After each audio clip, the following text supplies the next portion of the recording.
Okay, so tell us your name. Karen Patterson. What do you do? I am Vice President of Operations at Fix West Texas. Okay, so the first thing you said to me when you sat down was, I am the most loved and hated person in West Texas. Yes. Why? Tell me what that means. We help a lot of people in the community. Those people love us. We have started a change, a social change on how people in West Texas treat and care for their pets.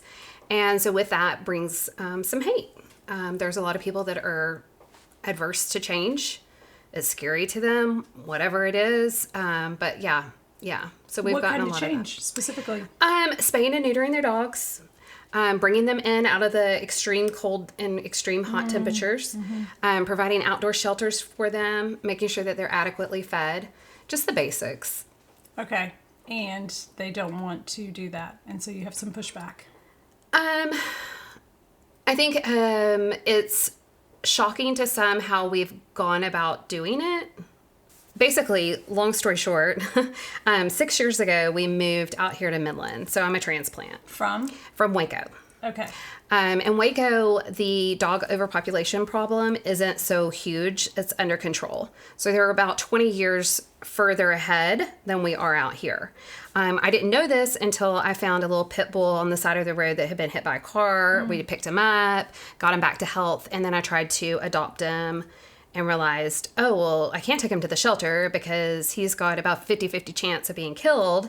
And all the homes in town are full because everybody has adopted animals, you know. So I started doing research, you know, what's different about this community. And one of the things we lacked out here was low-cost spay and neuter. So I did a lot of research, and the going rates for spay and neuter out here were $300 and $900. And it just, priced people out of the market. So that's when I decided, okay, well, I would like our city to do something about it. So I put something together and presented it to the city council, and it was immediately shot down. There were also haters in the crowd that said, I'm not from here. I don't understand what we do here. That I've never been in rescue before, which is all true. And that, this could never happen. So that's when I decided, well, I guess I don't need the city. We'll just do this ourselves. And so that's how we started Fix West Texas. Luckily, there were a couple people in the crowd of city council that was like, hey, this is a great idea. What can I do to help? And so we quickly formed a not-for-profit, and wow, just here we are now 2 years later, having spayed and neutered about a little over 10,000 animals. Holy cow. Yeah. Wow. Isn't that crazy? That's crazy. That's crazy. So where did you find the initial resources when the city wouldn't, for whatever reason, wasn't able to help, didn't understand it? Who knows? But they weren't able to step up and help you. Where did you find the initial resources to say, we have to help people get these pets spayed and neutered? Did you start calling vet? What were your steps? I started actually calling other low-cost spay and neuter clinics throughout Texas, and we just benchmarked off of them. Smart. Having done that, I met a man who was willing to bring his mobile unit here for our first 3 clinics. And that's really how we started. He trained us up. We used his equipment. In fact, when I signed the contract with him the first time, we didn't even have a location. There was no location. The city said, nope, not city property. Absolutely not going to happen. We couldn't find a church. There just wasn't anything that we could think of. And I thought, well, gosh, we might have to have it out on our property outside of town, but we're going to have this thing. But then we used, of course, social media a lot, saying what we wanted to do. And I ran into Lady Lori Van Hooser. She's going to bring her dog to the pet pageant. But she said there's a group in town called Christmas in Action, and they have a large warehouse that's pretty much empty during the winter, because what they do is they go in and fix up homes for elderly and low income. Okay. And so anyway, we reached out to them, and they said, yeah, come use our building.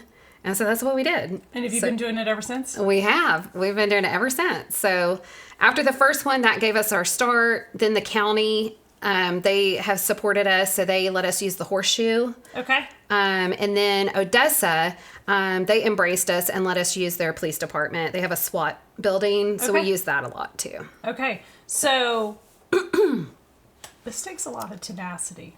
Yeah. What did you do before this? I was a CPA. Okay. Okay. So you were aggressive with numbers. Yeah. A little bit of a switch. Yeah. Wow. Okay, so tell us how your husband felt when you said, "Hey, I think I'm going to do this." Right. So the whole reason we're out here is because my husband, he actually he played Major League Baseball, retired, coached, retired from that, and then he got into the oil field sales and drug us out here. So I think he was happy that, I found something I enjoy doing. It's positive for our community. He helps a lot because, we have to do everything low cost. So we're always on a budget. So he's my maintenance man. He's my transporter. He does a lot. You mentioned something about some types of housing you guys were creating. Tell us a little bit about that, because that's fascinating. Yeah. So one of the things that happens out here is during extreme temperatures, a lot of dogs are left outside. And a lot of them don't have shelter. So what we did is we came up with a way of providing some shelter for these dogs at a very low cost. So we take a blue or black plastic barrel, and we clean them out. Like oil barrels. Yes.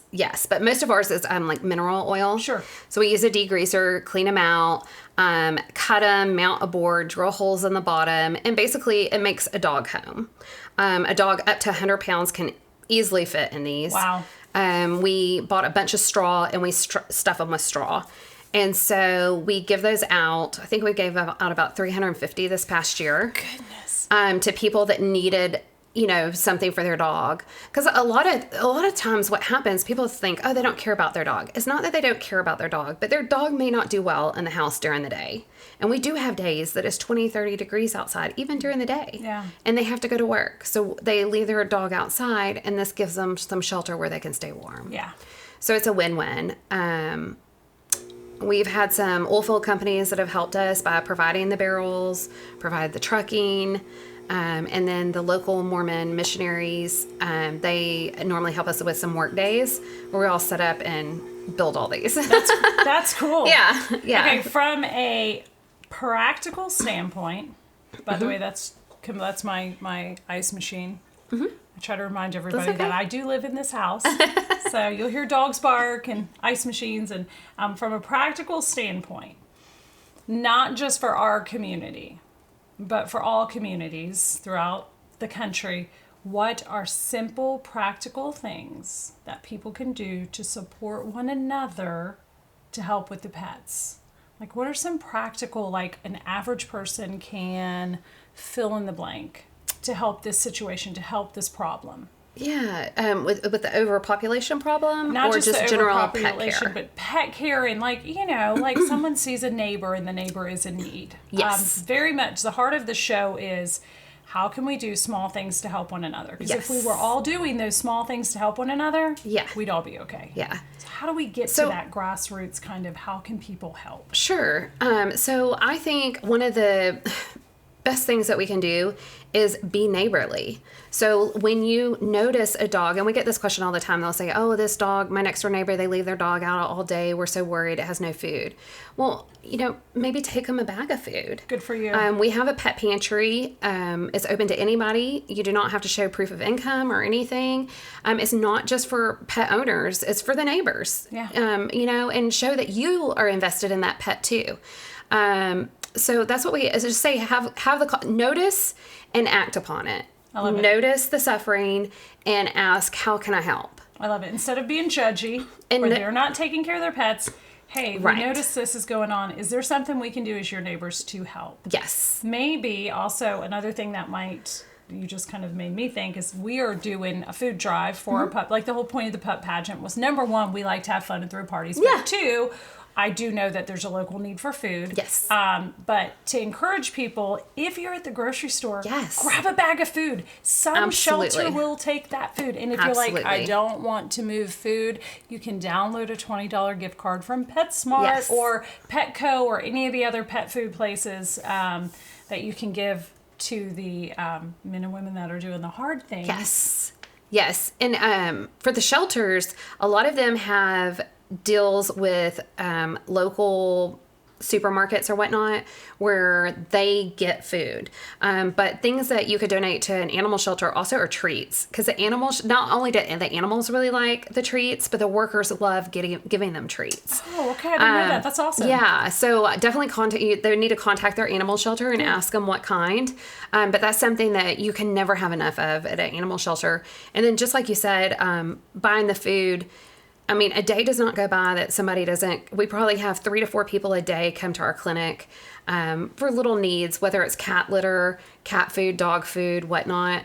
So definitely having people come by and donate is such a great thing to have everything you need for pet care so they can keep that pet. Cool. And one thing we found, especially with the elderly, is a lot of times they'll go without food themselves. If they don't have pet food, they will give their food to the pet.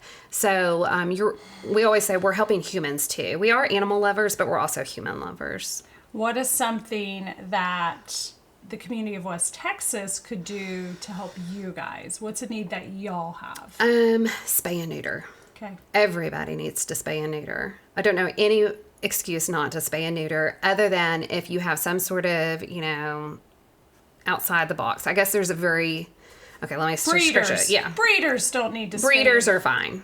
That's if you're not a breeder, yes, maybe spay and neuter. So that is one of the things that I'm probably hated on about is I don't mind breeders. Breeders are not necessarily causing the problem. It's the backyard breeders that are causing the problems, the oops litters, but we need to stop that. And here in West Texas, there's a stigma to the neutering of the males. A lot of men don't want to neuter their males, and they actually cringe, oh, you're not going to do that to my dog. So we, let them know that we actually just take the testicles, we leave the sack, so he still will look manly. That's a big deal to men. And so I know, but it is a big deal to men. They don't want them to be bare. And they support sacks. Yeah, we leave the sack.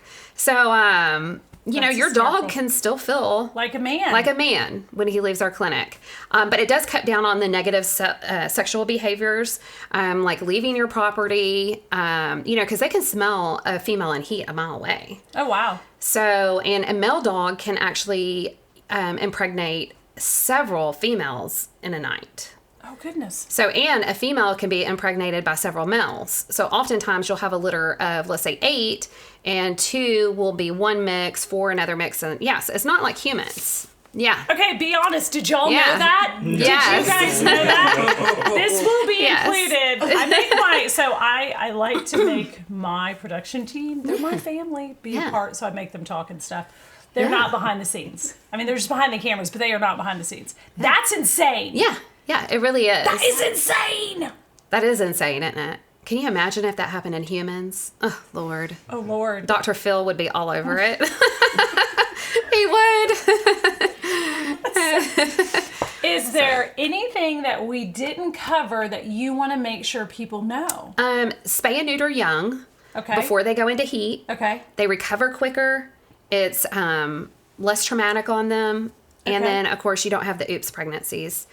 We can make it happen. We tell everybody we don't offer free services, but we offer pay what you can.